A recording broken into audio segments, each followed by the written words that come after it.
The neighborhood was the kind of place where lawns looked more like magazine covers than real homes. Every house had perfectly trimmed hedges, identical grass lengths, and mailboxes that looked like they'd been purchased from the same catalog. It wasn't a rule written in the HOA handbook, but everyone knew there was an unspoken expectation. Conformity came first. I moved into my home a few years earlier, and unlike most of my neighbors, I didn't care for sterile perfection. I loved color, I loved life, and I loved nature. That's why I had planted a small flower garden in the front yard. It wasn't anything extravagant, just a few rows of sunflowers, roses, and wildflowers surrounding a tiny wooden trellis. It wasn't even big enough to take up half the yard, but to me, it was everything. Every morning, I'd step outside with my coffee, admire the flowers swaying in the breeze, and feel grateful. The garden gave my house personality in a place where every home looked cloned. My neighbors didn't seem to mind either. Some would smile when they walked by, and kids often stopped to point at the butterflies hovering above the blossoms. It made the place feel alive. But in every story like this, there's always one person who can't stand when someone breaks the mold. That person was Karen. Karen lived 2 houses down. She was known as the unofficial HOA enforcer. She had no real authority, but that didn't stop her from acting like she was the president of the entire neighborhood. If a trash can was left out too long, she was the first to report it. If a car was parked slightly over the curb, she'd send an email to the board. And if Christmas lights were left up past January, she would complain so loudly that you'd think it was a crime against humanity. The first time she approached me about the garden, I thought she was joking. She stood at the edge of my driveway, hands on hips, staring at the flowers as if they were poisonous weeds. She didn't bother with small talk. She just said the garden didn't belong in the neighborhood. At first, I laughed it off. It wasn't an HOA violation. My garden was well kept, never overgrown, and I even trimmed it back so it wouldn't spill onto the sidewalk. But Karen wasn't satisfied. She muttered something about property values and stormed off. From that day on, she made it her mission to destroy the little patch of beauty I had created. She started with constant complaints. She called the HOA board, demanding they force me to remove the flowers. She sent me letters stuffed in my mailbox, written in all caps, saying the garden was an eyesore. And when that didn't work, she began showing up at my property, line pointing out imaginary violations. But here's the thing about people like Karen. They don't stop at complaints. They escalate. One morning, I came outside and found my garden trampled. A few of the flowers had been crushed, and the trellis was knocked sideways. I didn't see who did it, but I didn't need proof. My gut told me exactly who was responsible. I rebuilt the trellis, replanted what I could, and added small cameras. Hidden behind the shrubs, if Karen wanted to play dirty, I was ready to catch her. Sure enough, the very next week, I had footage of her stepping onto my lawn, tugging at the flowers and snapping stems. She looked around nervously, but the cameras caught everything. That was when I knew this was no longer just a petty disagreement. This was war. I filed a formal complaint with the HOA, backed with video proof. The board had no choice but to acknowledge it. For the first time, Karen was forced to stay away from my property. But instead of backing down, she doubled down. Started spreading rumors to the neighbors, telling anyone who would listen that my garden was illegal and that it would soon be removed by the city. Some neighbors rolled their eyes, others ignored her. But Karen wasn't satisfied until she made my life miserable. And then, one afternoon, she crossed the line completely. I received a notice taped to my front door. It looked official, stamped. With what appeared to be a city seal, the letter claimed that my garden violated zoning codes and would be subject to fines unless it was removed immediately. At first, my stomach sank. The letter looked real, and the threat of city involvement terrified me. But when I looked closer, I realized something strange. The seal was blurry, the font uneven, and the signature at the bottom looked suspiciously like it had been copied and pasted. Karen had faked a city notice. That's when I realized this wasn't just about my flowers. Karen wanted to bully me into submission, no matter how far she had to go. I knew it was time to take things to the next level. But what I didn't realize then was that Karen had been hiding something of her own, something much bigger than my garden.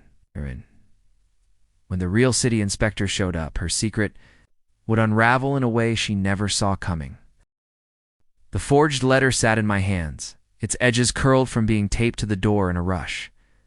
At first glance, it was convincing. The city seal, though slightly smudged, gave it an air of legitimacy. The typed paragraphs used formal language, threatening fines and legal action if I didn't remove the garden within 10 days. It might have fooled someone less suspicious, but I knew better. I placed the letter under a lamp and studied it carefully. The wording was sloppy. The supposed zoning code reference was nothing but random numbers. Formatting didn't match the standard notices I had seen online.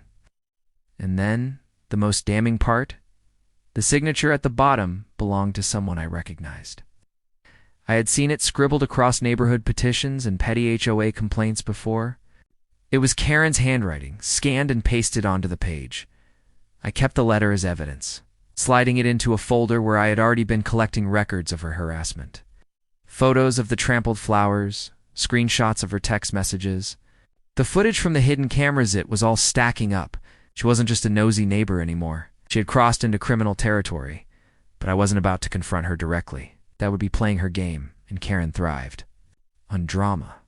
Instead, I called the city office to confirm what I already suspected. The clerk on the phone was polite but direct. No such notice had been issued for my address. No zoning codes were violated, and my garden was perfectly legal. City encouraged residential gardens as part of a green initiative. When I mentioned the fake notice, the clerk's tone changed. She asked me to bring it in, along with any proof of who might be responsible. That was the moment I realized Karen hadn't just picked the wrong neighbor. She had picked the wrong battlefield. I made copies of everything, then dropped off the forged letter at City Hall. The clerk assured me it would be passed along to the Code Enforcement Office, and if necessary, the city attorney. Forging official documents was no small matter, and Karen had just crossed into serious legal trouble. For a few days, the neighborhood was quiet. Karen didn't show up at my property line. She didn't yell at passing cars. It was as if she knew something was brewing, though she had no idea the storm she had created for herself. I tended to my flowers in peace, watering them early in the morning and watching them stretch toward the sun. But Karen wasn't finished. She never was. One Saturday afternoon, I heard voices outside my window. I peeked through the blinds and saw Karen talking to two neighbors on the sidewalk. She was pointing at my garden again, her voice sharp and shrill. I couldn't hear every word, but I caught enough illegal fines, city removal. She was spreading the fake notice like gospel, waving a piece of paper that looked suspiciously like the one she had taped to my door. My neighbors looked uncomfortable. They weren't confrontational people. Most of them just wanted to live quietly without being dragged into Karen's crusades. But Karen had a way of making everything sound urgent and catastrophic. If they didn't know the truth, they might. I actually believe her. I decided to wait. The city inspector was already scheduled to visit the neighborhood later that week. It's not because of me, but because of a routine inspection related to roadwork. I had spoken to the office and they agreed to take a look at my property while they were in the area. I knew once an official stood on my lawn and confirmed my garden was completely legal, Karen's lies would fall apart. But what I didn't expect was that the inspection wouldn't just reveal the truth about my flowers, it would expose something far bigger about Karen herself. The day of the inspection, I saw the white city vehicle pull up. A man in a reflective vest stepped out, clipboard in hand, and began making rounds. I walked outside to greet him, a folder of evidence in hand, ready to defend my garden if needed. But before we could even get started, Karen came storming out. Of her house, she marched straight toward us, lips pursed, arms crossed. She started rattling off complaints before the inspector even had a chance to introduce himself. She pointed at the garden, demanding fines, removal, restoration of property, values. She spoke with such authority, as if she truly believed she had the final word. The inspector listened politely, jotting down notes, but his eyes narrowed when she mentioned the notice. He asked to see it. Karen eagerly pulled out her copy, handing it over with a smug smile. The inspector studied it for a long moment, then looked at me. I calmly handed him the forged letter from my folder. Side by side, they were identical, same blurry seal, same uneven font, same fake signature. The inspector's face hardened. L. He turned to Karen and asked where she had gotten the notice. L. 4. The first time since I'd known her, Karen faltered. Her words stumbled, her voice cracked. She muttered something about a friend in the city office, but the inspector wasn't buying it. Then, the tables turned completely. The inspector flipped a few pages on his clipboard and glanced toward Karen's house. He asked her about a structure in her backyard. I frowned, confused, but Karen froze. She shifted uncomfortably, stammering about personal projects and not relevant. The inspector wasn't having it. He walked past her, down the side of her house, and stopped at the edge of her yard. I followed a few steps behind, curious. That's when I saw it. A massive shed-like structure tucked behind her fence. It was big, taller than the fence line, with electrical wires running into it from the main house. The inspector scribbled furiously on his clipboard. Karen tried to block his path, her voice rising into panicked protests. She kept repeating that it wasn't part of the inspection. But the inspector cut her off with a firm tone, saying that if it was visible from the property line, it was subject to code review. The more I watched, the clearer it became. Karen had been hiding an illegal addition in her backyard, a structure that wasn't just a shed, but looked more like a small apartment or workshop. And by the inspector's expression, it was a serious violation, as I stood there watching. Karen's face turned pale. I realized the irony. She had spent weeks trying to get rid of my little flower garden, calling it a threat to the neighborhood. And now, the real problem wasn't my garden at all. It was hers. The inspector circled Karen's backyard like a hawk scanning prey. Clipboard in hand, his eyes darted between the oversized structure and the tangled wires that snaked from her house. He didn't say much at first, but his silence was louder than words.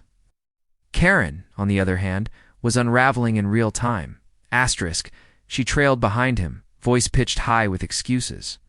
She called it a shed, then a workshop, then a temporary project. Each explanation contradicted the last, and with every stumble, the inspector's pen scratched harder against the paper.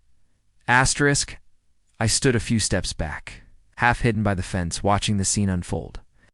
The garden that had been branded illegal was practically glowing in the background, a halo of sunflowers swaying in the breeze. And there was Karen, red-faced, trying to explain away something that looked less like a shed and more like a hidden apartment. From the outside. The structure was massive. Taller than the HOA's fence height restrictions, wider than most garages, and covered in mismatched siding. A crooked AC unit stuck out from one wall, and the electrical hookup looked dangerously improvised. With cords strung like spider webs across the yard, the inspector's questions cut sharper now. Was it permitted? Did she submit plans to the city? Had it been inspected for safety? Karen's answers were vague, evasive. She muttered about grandfathered rights and exceptions, but never produced paperwork. Finally. The inspector pulled out his phone and began snapping photos. That was when Karen snapped too. She lunged in front of the camera, arms out, blocking his view. Her voice broke into a shrill scream about privacy, harassment, neighbors conspiring against her. It was the same energy she had unleashed on me, but this time directed at someone with actual authority. The inspector remained calm, stepping aside and continuing his work, but his tone grew colder. He told Karen plainly that the structure appeared to be in violation of multiple city codes, and if she couldn't provide permits, she would face immediate citations. The words hit her like a brick. Ow. Her bluster deflated, and for a moment, she was quiet. Then, as if remembering her audience, she spun toward me. Her eyes narrowed, and her finger shot out like a dagger. She accused me of reporting her. She called me a liar, a troublemaker, even a saboteur. In her mind, this wasn't about her choices. It was about me, her enemy, exposing her secret. I didn't respond. I didn't need to, the inspector calmly interjected, reminding her that the city, not her neighbor, was responsible for code enforcement, but Karen wasn't listening. She stormed past us, slammed her back door, and disappeared into her house. The inspector finished his notes, thanked me for my patience, and promised to follow up formally.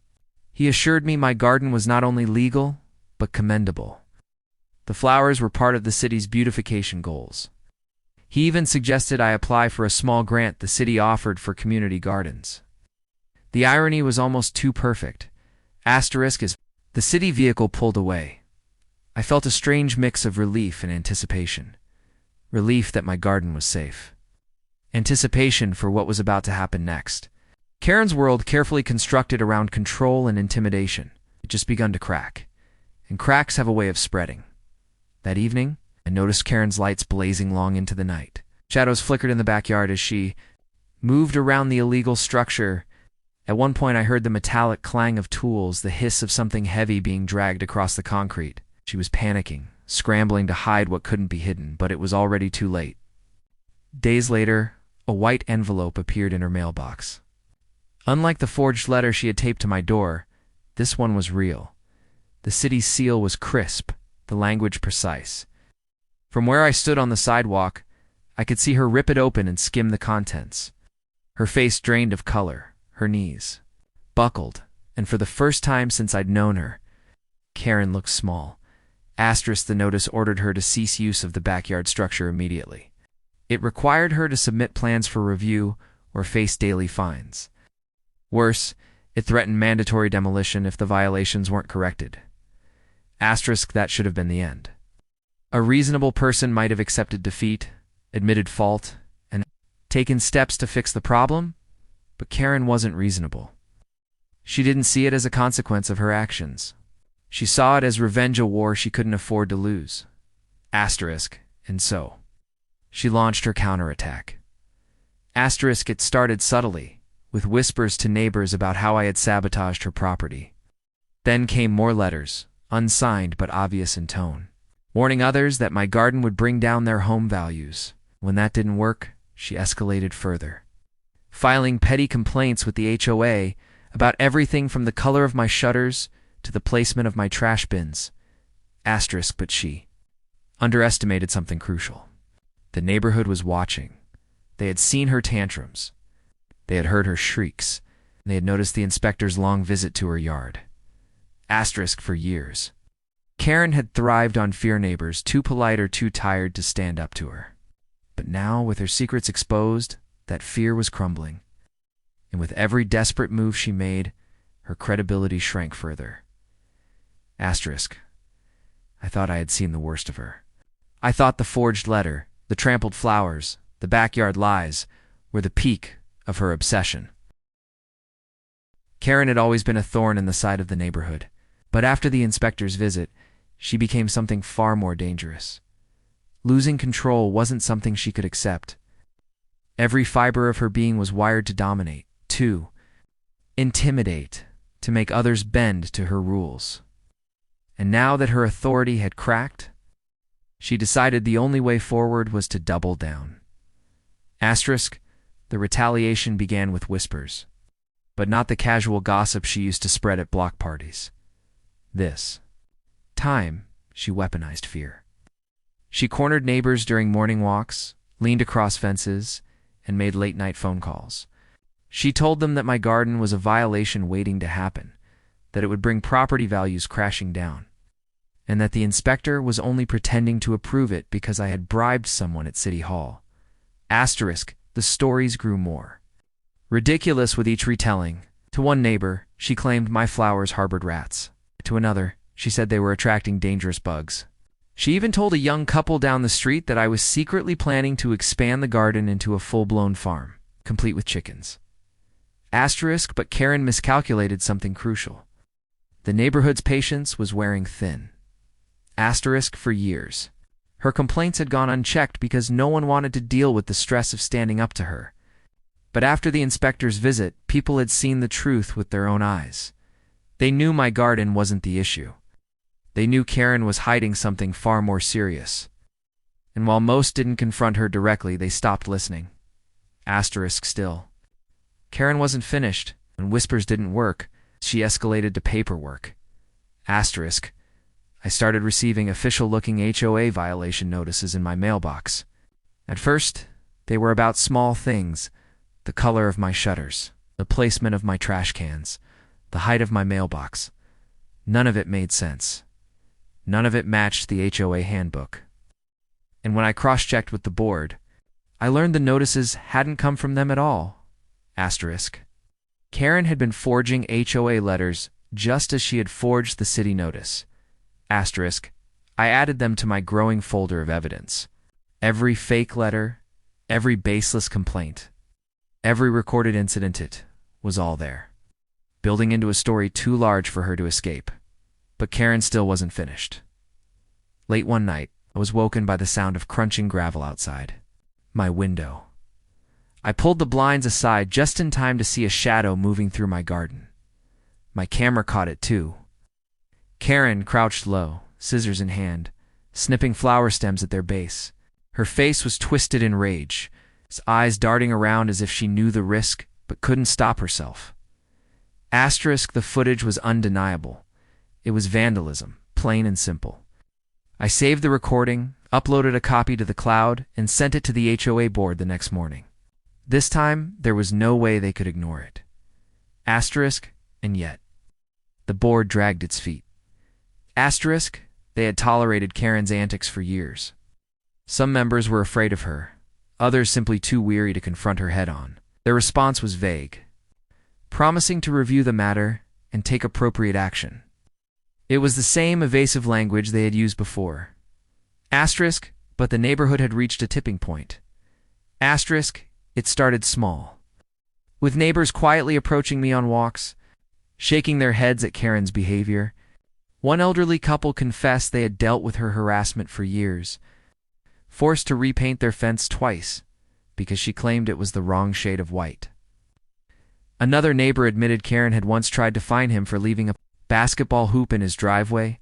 Asterisk. The stories piled up, each one revealing a pattern of bullying that stretched far beyond my garden. And slowly, the neighborhood began to shift. People who had once been silent started to see Karen not as an authority, but as a liability. Asterisk. But Karen didn't see the shift. She was too blinded by her obsession, too convinced that if she could just force me out, her control would be restored. Asterisk. Her retaliation hit its peak one evening when I found a fresh letter in my mailbox. This one wasn't from the HOA. It wasn't even pretending to be. It was from Karen herself. It's written in shaky cursive on lined notebook paper. Asterisk. She accused me of destroying her life, of conspiring with the city to bring her down. She demanded I remove my garden or else. The tone was unhinged, desperate, teetering between threat and plea. Asterisk. It was the clearest sign yet that Karen was unraveling. And it was also the final piece of evidence I needed. Asterisk. Because while Karen was busy retaliating against me, the city was quietly building its own case against her. The illegal structure in her backyard wasn't just a zoning issue, it was a safety hazard, a financial liability, and potentially a criminal violation if she had been renting it out without permits. Asterisk. And soon, the city wouldn't be the only one watching. The neighbors were ready to step forward, tired of being silent. Karen's years of intimidation had caught up with her, and the walls she had built around her control were about to collapse. Asterisk. Her retaliation had turned her into her own worst enemy. And in the chapters ahead, the reckoning she had tried so desperately to avoid would come crashing down on her doorstep. By the time the fifth letter from Karen landed in my mailbox, I stopped feeling angry and started feeling tired. The words were all the same now: accusations, threats, a mix of paranoia and venom scrawled on cheap-lined paper. It was almost sad in a way, almost asterisk. But if I was exhausted, the neighborhood was worse. People had endured her tantrums for years, hiding behind polite smiles or quick steps past her yard. Now, though the tide had shifted, the inspector's visit had peeled back the mask, and the whispers that Karen had once controlled now spread. In a different direction, asterisk. It began with a small gathering one Saturday morning. A few neighbors lingered at the end of my driveway, coffee mugs in hand, glancing nervously toward Karen's house. One by one, they shared their own stories, how she had harassed them, fined them, threatened them. Each tale was a thread, and together they wove a picture of a woman who had spent years terrorizing the very people she claimed to protect. Asterisk, an elderly man confessed she once reported him for hanging a wind chime that was too loud. A single mother, admitted Karen, had tried to shame her for leaving toys in the yard. Another family recalled being fined for excessive laughter. During a backyard birthday party, asterisk, the group grew larger over the next few days. It wasn't planned, it just happened. Neighbors who had once avoided each other now found common ground in their frustration. Slowly, the conversation turned into something more. A plan. Someone suggested we attend the next HOA meeting together. Not as individuals filing petty complaints, but as a collective voice, united against Karen's reign of intimidation. For years, she had been the loudest person in the room, drowning out reason with sheer volume. But what would happen if she wasn't alone in her own echo chamber anymore? I didn't have to wait long to find out. The meeting was held in the community clubhouse, a beige room with folding chairs and fluorescent lights. Usually attendance was sparse, 5, maybe 6 people, most of them board members. But that night the chairs were full. The couples, families, retirees, they all showed up. And every one of them had a story to tell. Asterisk Karen was there too, of course. She arrived early, clutching a stack of papers, her lips curled in satisfaction. She thought the meeting would be about me. She thought her complaints, her forged notices, her whispers had finally rallied the neighborhood to her side. Asterisk, but as the meeting began, the truth hit her like a tidal wave. Asterisk, one by one, neighbors stood, up not to complain about me, but to share their experiences with her.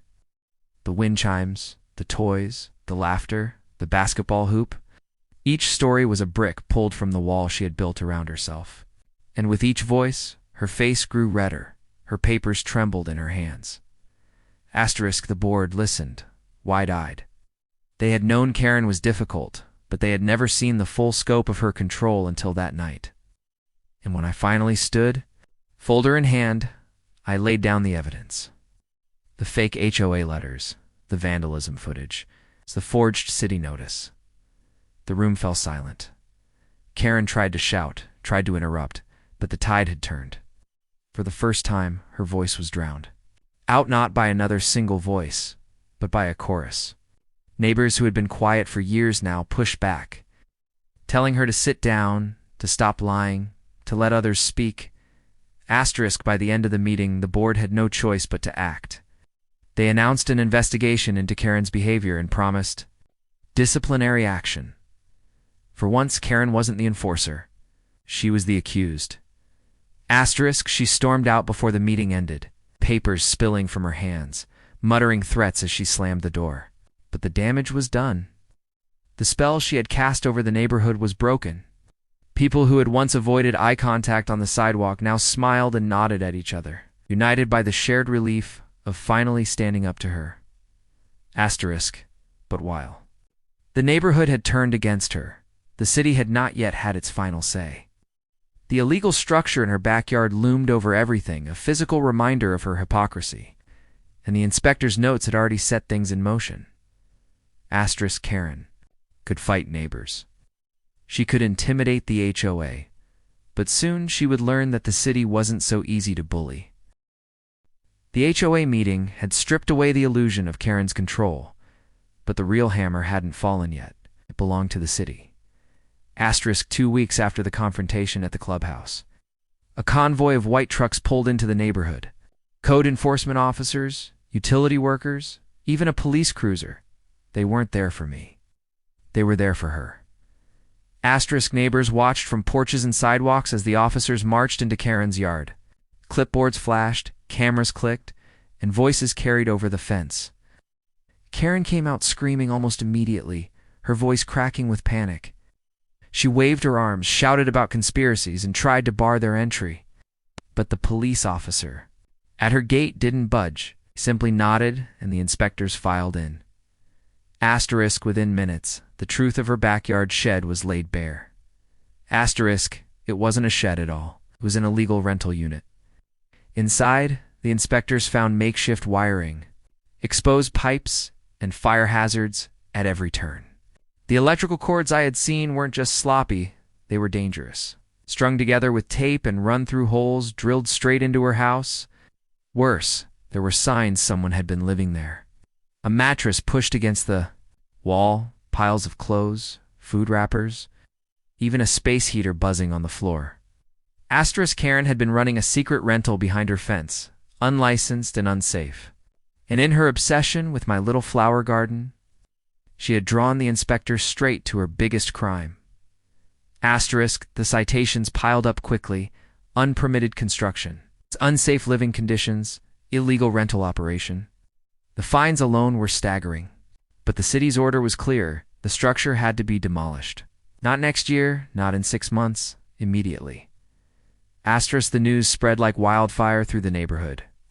Karen, who had spent years threatening others with rules, had been caught, breaking the biggest ones of all. The woman who had forged letters and trampled flowers now stood in her driveway, face pale, voice hoarse, begging inspectors for more time. But time was the one thing she no longer had. Within days, demolition crews arrived. The illegal structure came down piece by piece, torn apart under the watchful eyes of neighbors who had once been too afraid to look her in the eye. Some watched quietly. Others shook their heads. A few, I admit, smiled. Asterisk, when the dust settled. All that remained was a bare patch of dirt behind Karen's fence, a void where her empire of control had stood. Asterisk, the HOA, backed into action by the mountain of complaints and evidence, formally stripped her of any influence. She was barred from the board, fined for harassment, placed under monitoring for future violations. Asterisk, Karen didn't vanish overnight. She still lived in the house 2 doors down. She still muttered when she passed by. But she no longer had. The voice of authority. No more fake notices. No more threats. No more stomping across lawns to enforce rules that only existed in her head. Asterisk and my garden. It thrived. Asterisk, word of the inspector's praise had spread, and neighbors began stopping by to admire the flowers. Some even offered seedlings and cuttings from their own yards. Before long, what had been my small personal refuge grew into something bigger, shared project, a patchwork of colors and blooms that belonged not just to me, but to the whole street. Asterisk, the irony wasn't lost on anyone. The very thing Karen had tried to destroy became the symbol of the neighborhood's strength. And silence now had life, color, and unity. Asterisk, and as for Karen, her downfall wasn't just fines or demolition. It was the loss of power. The neighbors she had ruled with fear now passed her by with polite nods, their conversations filled with laughter and plans she was no longer invited to. She was a ghost of the authority she once wielded. Asterisk, standing in my driveway one morning, coffee in hand, I looked at the sunflowers swaying in the breeze and thought back to the moment this all began. A simple garden, a patch of color, a little rebellion against sameness. Asterisk, Karen had tried everything to uproot it. And in the end, it was her who had been uprooted instead. Asterisk, the garden lived on. She did not. Asterisk,